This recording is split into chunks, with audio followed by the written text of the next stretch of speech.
Bonjour à toutes et à tous. Aujourd'hui, on va décortiquer un vrai casse-tête. Comment pilote-t-on les finances d'un pays? Parce que, vous allez le voir, c'est un véritable exercice d'équilibriste, une tension de tous les instants. Croissance ou stabilité?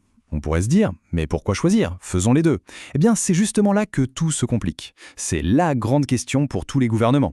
D'un côté, il y a cette envie, cette nécessité même de booster l'économie, de créer des emplois, de la richesse. Et de l'autre, il faut absolument garder le contrôle, maîtriser l'inflation et la dette. C'est ce dilemme, ce tiraillement permanent qui va être notre fil rouge. En fait, il faut vraiment imaginer la politique économique non pas comme une science exacte avec une formule magique, mais plutôt comme un art, l'art de l'équilibriste. Tout l'enjeu, c'est de réussir à tenir sur le fil, à trouver ce point d'équilibre hyper subtil entre des objectifs qui, bien souvent, tirent dans des directions complètement opposées.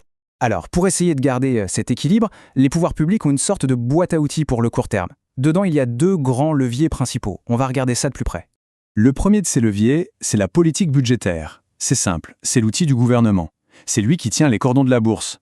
Chaque année, au moment de voter le budget, il prend une décision cruciale. Est-ce qu'on appuie sur l'accélérateur pour stimuler ou est-ce qu'on appuie sur le frein pour ralentir? Et cette politique, elle a vraiment deux visages, deux options. D'un côté, on a la relance. L'idée, c'est de booster l'activité. Comment? On baisse les impôts, on augmente les dépenses de l'État. Bref, on injecte de l'argent dans la machine économique. Et de l'autre côté, on a la rigueur, qu'on appelle aussi parfois l'austérité. Là, c'est tout l'inverse. On augmente les impôts, on coupe dans les dépenses. Le but, calmer le jeu quand l'économie surchauffe et surtout essayer de réduire les dettes.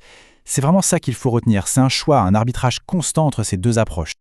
Ok, ça c'était le premier outil. Le deuxième, c'est la politique monétaire. Et là, attention, ce n'est plus le gouvernement qui est aux commandes. Pour nous en France et dans la zone euro, c'est une institution indépendante, la Banque Centrale Européenne, la fameuse BCE. Et son arme favorite, son outil principal, ce sont les taux d'intérêt. Et un peu comme pour le budget, il y a deux vitesses. D'abord, une politique expansionniste. La BCE baisse ses taux d'intérêt. Conséquence, l'argent devient moins cher à emprunter. Ça pousse les gens et les entreprises à faire des crédits pour consommer, pour investir, et donc ça relance l'économie. Et à l'inverse, on a la politique restrictive. Là, la BCE augmente ses taux. Le crédit devient plus cher, plus difficile, ça met un coup de frein à l'économie, et ça c'est souvent pour combattre l'inflation. Bon, on a vu les outils pour réagir au jour le jour, le court terme. Mais la gestion économique, ce n'est pas que ça. Il y a aussi une vision de long terme, une sorte de plan de route pour l'avenir qui est dessiné à l'échelle de l'Union européenne. Et cette vision, elle se veut proactive. L'idée, ce n'est pas juste de réagir aux problèmes, mais de construire le futur. Pour ça, l'Europe mise sur 5 grands axes. On veut une Europe plus intelligente, plus compétitive, une Europe plus verte qui vise le zéro carbone, une Europe mieux connectée, que ce soit pour les transports ou le numérique, une Europe plus sociale aussi, et enfin une Europe qui soit plus proche des gens. Le but derrière tout ça, c'est de créer une croissance qui dure et de gommer un peu les inégalités entre les différentes régions. Par contre, attention, cette grande vision, elle ne vient pas toute seule. Elle vient avec un manuel de règles. Un pays ne peut pas faire n'importe quoi dans son coin. Surtout quand on fait partie de la zone euro, il y a un cadre et il est plutôt strict. Le nom de ce cadre, c'est le Pacte de stabilité et de croissance.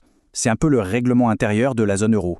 Son objectif, imposer une discipline budgétaire à tout le monde pour que notre monnaie, l'euro, reste solide. Et ce pacte, il contient des règles chiffrées très précises. La première, c'est cette fameuse règle des 3%. Ça veut dire quoi? Chaque année, le déficit d'un État, c'est-à-dire la différence entre ce qu'il dépense et ce qu'il gagne, ne doit pas dépasser 3% de toute la richesse produite dans le pays, ce qu'on appelle le PIB. C'est la limite à ne pas franchir annuellement. Il y a une deuxième règle, qui regarde le plus long terme. C'est celle des 60%. Là, on ne parle plus du déficit de l'année, mais de la dette totale, tout ce que l'État a accumulé comme dette au fil du temps. Eh bien, cette dette ne doit pas dépasser 60% du PIB. On imagine bien qu'avec ces deux verrous, à 3% et 60%, la marge de manœuvre des gouvernements pour leur budget national est, disons, assez limitée. Alors tout ça, c'est grande politique, c'est règles européennes. On peut se demander concrètement quel impact ça a sur les entreprises. Eh bien, c'est un peu comme un effet domino. En gros, il y a deux manières d'influencer le monde de l'entreprise. La première, c'est ce qu'on appelle la politique de l'offre. Là, on aide directement les entreprises. Par exemple, on baisse les charges patronales pour qu'elles soient plus compétitives. L'autre approche, c'est la politique de la demande.